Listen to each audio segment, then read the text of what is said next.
മാധ്യമം പോഡ്കാസ്റ്റ്.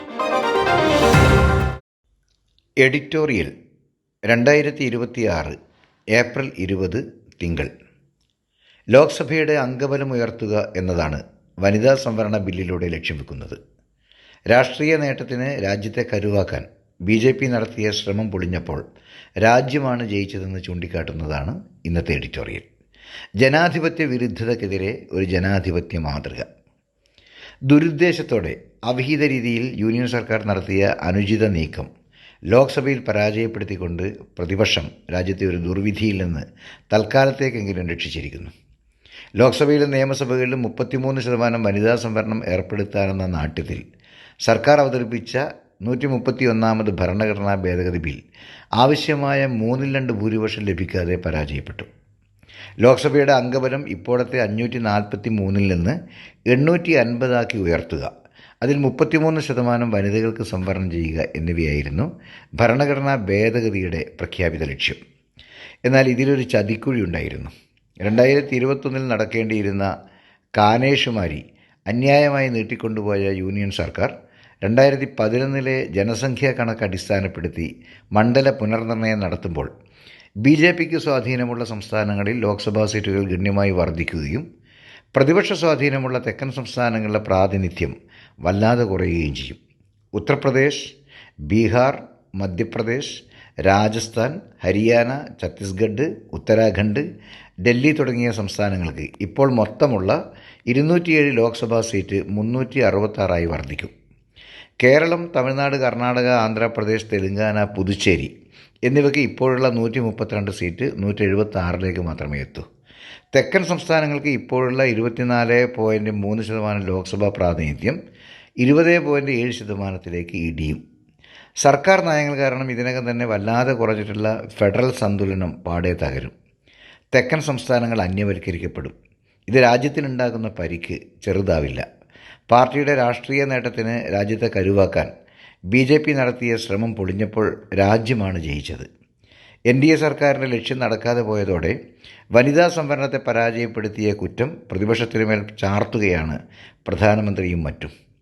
വാസ്തവം നേർ വിപരീതമാണ്. വനിതാ സംവരണത്തെയല്ല, 2011 കാനേഷുമാരി പ്രകാരമുള്ള മണ്ഡല പുനർനിർണയത്തെയാണ് തങ്ങൾ എതിർക്കുന്നതെന്ന് പ്രതിപക്ഷം വ്യക്തമാക്കിയതാണ്. വനിതാ സംവരണത്തെ മണ്ഡല പുനർനിർണയത്തോട് കൂട്ടിക്കെട്ടിയ സർക്കാർ തന്ത്രമാണ് പ്രശ്നം. 2029 ലോക്സഭാ തെരഞ്ഞെടുപ്പിൽ തങ്ങൾക്ക് രാഷ്ട്രീയ ലാഭമുണ്ടാക്കാൻ മണ്ഡല പുനർനിർണയത്തിനുള്ള മറയാണ് വനിതാ സംവരണം. അസ്വീകാര്യമായ പുനർനിർണയവും സീറ്റ് വർധനാ തോതുമായി കണ്ണുചേർത്തിരുന്നില്ലെങ്കിൽ സംവരണത്തോട് പ്രതിപക്ഷത്തിന് എതിർപ്പുണ്ടാകുമായിരുന്നില്ല.